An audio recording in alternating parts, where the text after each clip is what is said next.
make his surroundings change to fit him.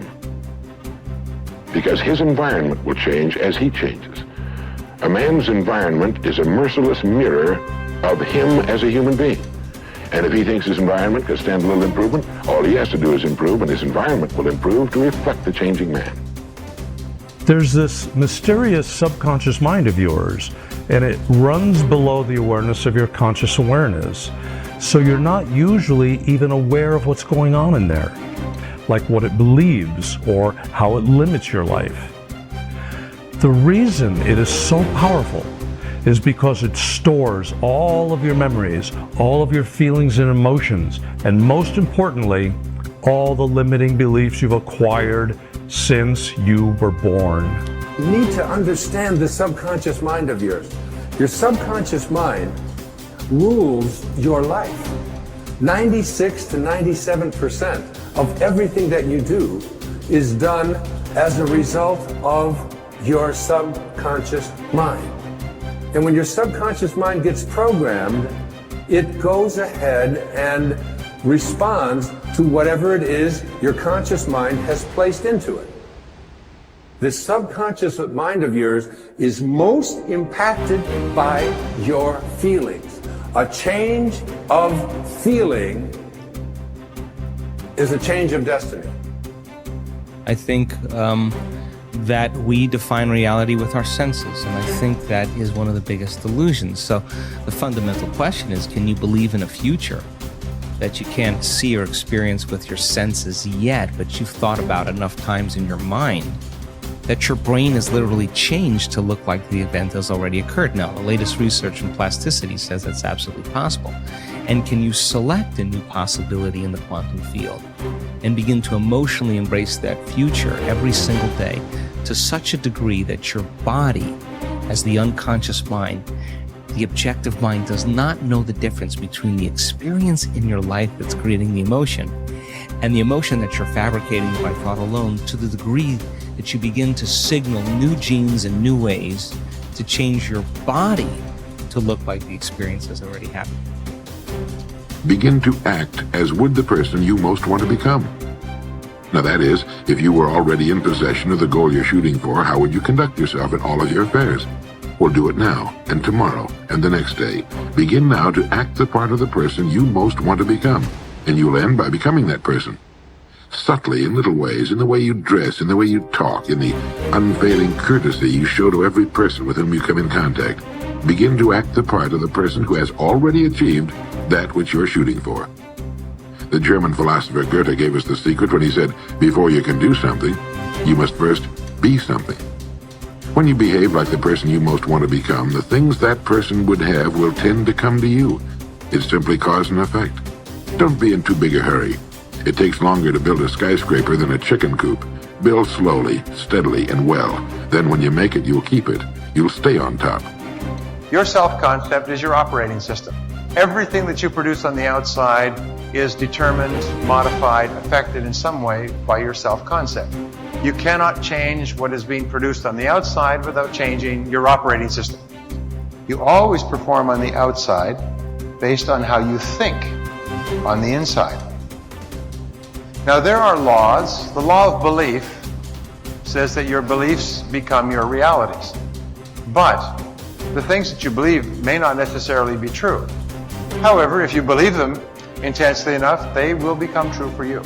The law of attraction says that you attract into your life people and circumstances in harmony with your own thoughts. And your own thoughts may be positive or negative. They may be uplifting or depressing, but whatever, you'll attract people and circumstances just like them. The law of expectation says that your expectations tend to become your own self-fulfilling prophecies. In other words, what you expect to happen usually does. For instance, your expectations could be that you are destined to have an extraordinary life and be extremely successful. Is that no matter what happens, it's all part of a learning process that is leading you inevitably to great success, happiness, and accomplishment. And if you absolutely expect that to be true, if that's your fundamental belief, then over time that will become true. You'll be able to throw off the ups and downs of life. You'll be able to ignore the negative influences around you. If you confidently expect to be a great success, then by gum, you sure will be. No matter what people tell you, You just say, well, it'll be all right. Everything will work out fine. And we know that an attitude of confident expectation is a hallmark of highly successful people. They just expect to succeed more than they fail. They expect to keep making progress. They just confidently expect it. And surprise, surprise, your expectations affect your realities. What you experience on the outside is determined by how you think on the inside. As they say, you are not what you think you are, but what you think you are. Here's 2 excellent questions to jot down. And this is for mature people now, because these are kind of tough questions, especially one. Here's the first question. What's got you turned on? That's a good list to make. Here's what's got me turned on. Here's what's got me up early, staying up late, maximizing my abilities all day long. Here's the list of what's got me turned on. Now here's the next question. What's got you turned off? How come you don't have the zest and the vitality and the appetite for daily accomplishment? I started making a list of the things that had me turned off. And once I got that settled and then started making a list of what had me turned on and what would turn me on in the future, my life has never been the same. It was like a revolution, a personal revolution, a 180-degree turn. I can't say it's strong enough. It's easy to get lazy in designing the day and designing the year and designing the future and designing what you want to accomplish and just cross your fingers and hope it'll all work out, that the favorable winds will blow it all your way. I'm telling you, it's not going to happen. So this is part of the exercise. It's just, buckling down, making this list. And you got to continue this long after we've, turned out the lights and we've all gone home. Keep this up. And one of the best ways to keep it up, I've already covered yesterday, is what? Teach it. Key is to teach it. Jan was right. You don't need recognition. Just go give everybody you can think of that deserves it recognition. And your own self-satisfaction is recognition. Now, if they never put a crown on your head, who cares? One of the great rules, by the way, one of the most important of all principles, is to challenge your self-limiting beliefs. You see, we are all plagued by self-limiting beliefs. Beliefs that we tell ourselves, things that we tell ourselves to hold ourselves back.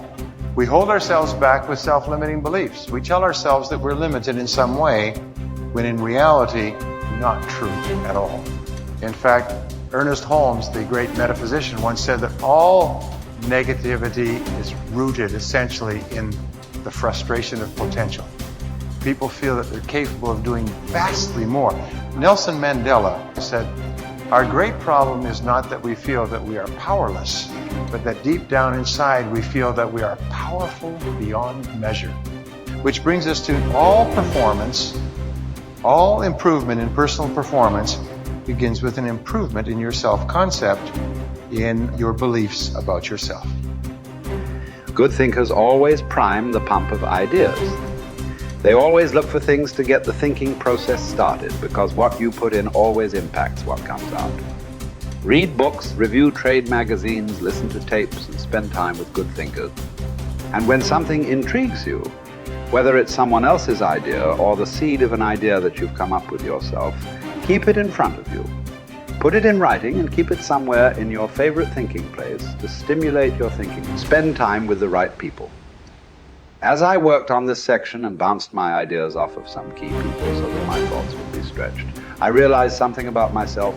All of the people in my life whom I consider to be close friends or colleagues are thinkers. Now, I love all people.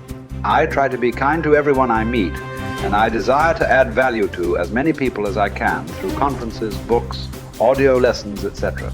But the people I seek out and choose to spend time with all challenge me with their thinking and their actions.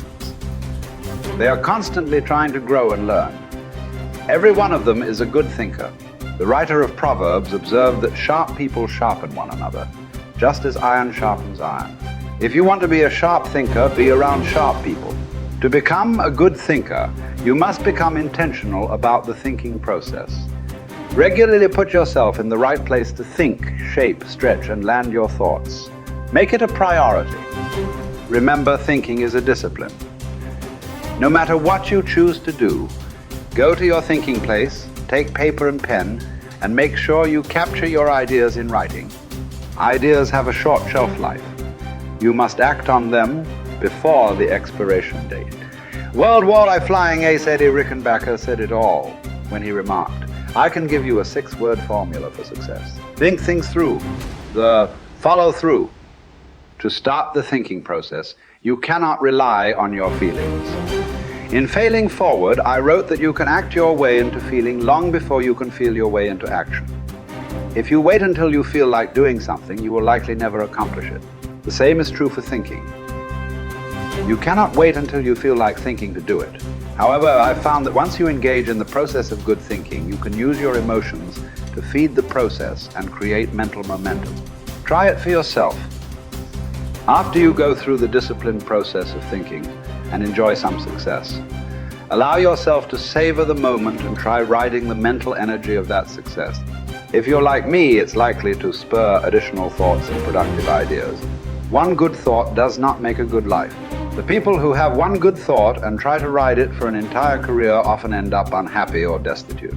They are the one-hit wonders, the one-book authors, the one-message speakers, the one-time inventors who spend their life struggling to protect or promote their single idea. Success comes to those who have an entire mountain of gold that they continually mine, not those who find one nugget and try to live on it for 50 years.